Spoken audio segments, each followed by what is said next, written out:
Hello, my data monkeys. Ape Analytics is back with video number 5 of the Python for Analytics series. Today, it's all about functions. Instead of talking theory, let's dive right in with some examples, the Ape Analytics way. The first function that I'd like to show you is the abs function, which returns the absolute value of something. When it comes to functions, the something is called the argument. I can write in -3, for instance, and I get 3 as a result. The function float converts an integer to a floating point number. For instance, float3 returns 3.0. Similarly, the int function converts the argument to an integer. For instance, when I have 3 as a string, the function returns 3 as an integer. Conversely, the function string returns a string. In Python, there's a power function. Let's pretend that we don't know how to use this function.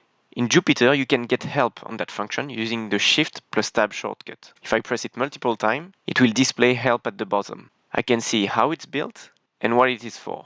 So reading that definition, I know that if I want to calculate 4 square, I just need to write in power 4, 2. The result is 16. These are examples of built-in functions. But you can build your own functions too. Here is how you do it. The keyword is def for define.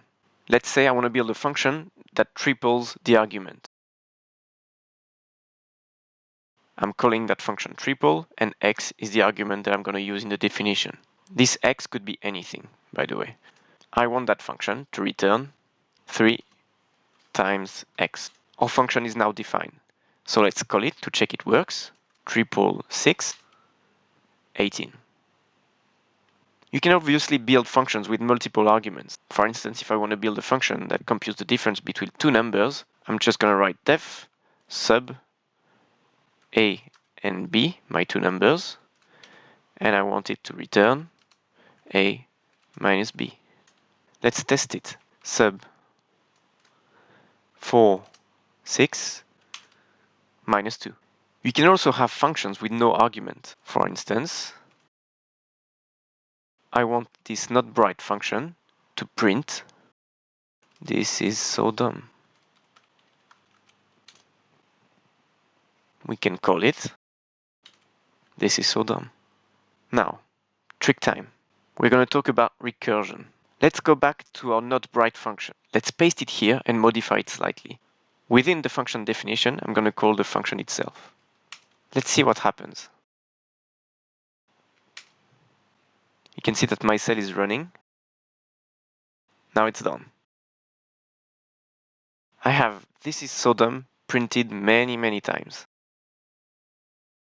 Let's go straight to the bottom. I get a recursion error because the function was calling itself indefinitely and Python decided to put an end to it. This is obviously not super smart, but recursion can be really useful in programming. Let's say that our computer only knows how to multiply two things. We can still teach it how to calculate powers of a number using recursion. For any x and any n, work out what x to the power n is. This is possible thanks to the fact that x to the power n is equal to x times x to the power n minus 1, and that x to the power 0, no matter the x, is always going to be equal to 1. So let's call our function f. It takes in two arguments, x as our number and n as an integer for the power. And we have two cases to consider. If n is equal to 0, then f should return 1, because x to the power 0 is going to be 1. Else, return x times f of x, n minus 1. Because as I said, x to the power n is equal to x times x to the power n minus 1. Let's try it.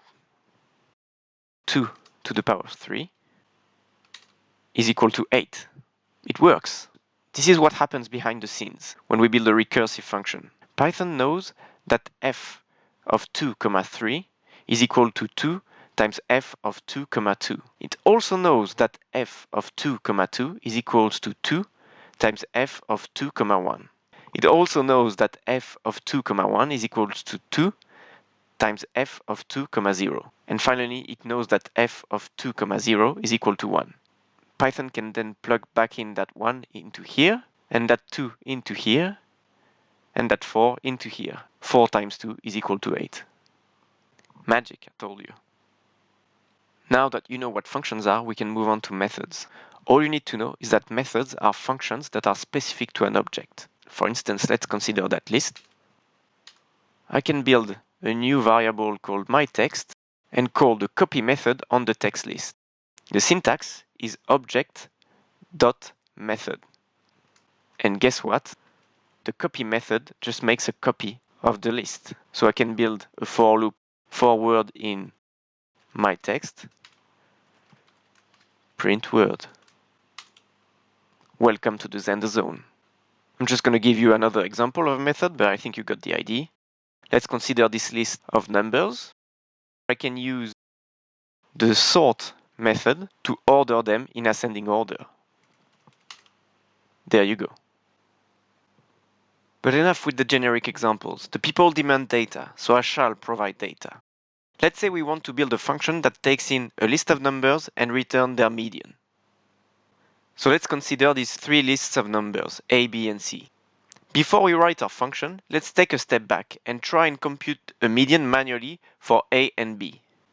We all know what a median is, do we?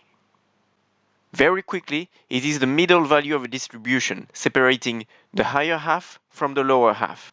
It's used to understand the center of a distribution. Sometimes it's more relevant than the mean, as the median is not sensitive to extreme values. So, the first step in order to calculate the median is to order the list. To do that, we'll use the two methods that we saw previously. I'm going to create a new list called myA, which is just going to be a copy of A. And I'm going to sort myA using the sort method to reorder the elements of myA in ascending order. Because myA is a copy of A, I'm not altering A. The second step is to find the position of the middle element. To do that, we can use the len function that we saw previously. Length of myA is 11. That means the middle element is in 6th position, i.e. at index 5. Because again, as we saw previously, in Python, numbering starts at 0. That means that the index we want to calculate is equal to the length of myA divided by 2.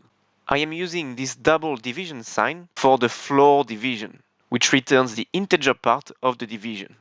Because 11 divided by 2 is 5.5, but 5.5 doesn't make any sense as an index. Therefore, my A brackets index is 27. Here it is. 5 elements here and 5 elements here. Let's do the same for B to make sure we have everything right. Fast forwarding a bit, my B is equal to B of and then sort my B using the sort method. My index is equal to the length of my B divided by 2 in the floor division. I can then display my B. I'm going to copy this. Cool, so we can now compute the median. My B brackets index 24. Uh-oh, that's not the median. 24 is here. This is because there are 4 elements in B, i.e. an even number of values. In that case, the median is the average of the two values in the middle. So it should be the average between 12 and 24, which is 18. How do we do that in Python? Pretty easy, we have everything we need. myB index plus myB index minus 1, the value just before, divided by 2. 18. So now that we know we need to take into account the length of the list, we can build a robust function. I'm going to call it myMed for my median, and it's going to take in a list of numbers.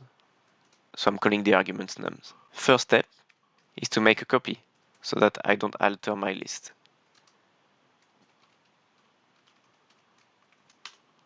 Then I can sort my list. I can also calculate the length of that list and the position of the middle value.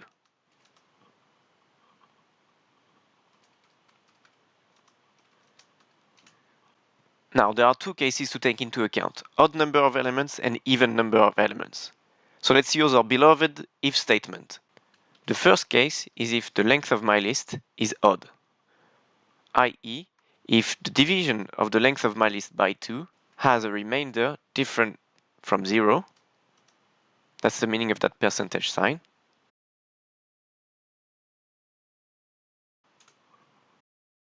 I want you to return the index position of my nums. Otherwise, that means we have an even number of elements, and I want Python to return the average of the two middle values, just like we did before.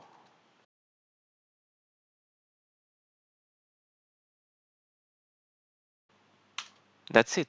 Let's put our function to the test. The median of A is indeed 27. That's correct too. The median of B is 18. And the median of C is 25 as well. Looks like our function is good to go. So now you know all about functions and methods, as well as the magic of recursion. As always, thanks for watching. Like, share, subscribe, hit the notification bell, comment to let me know what you think and would like to see next, and remember, practice makes perfect.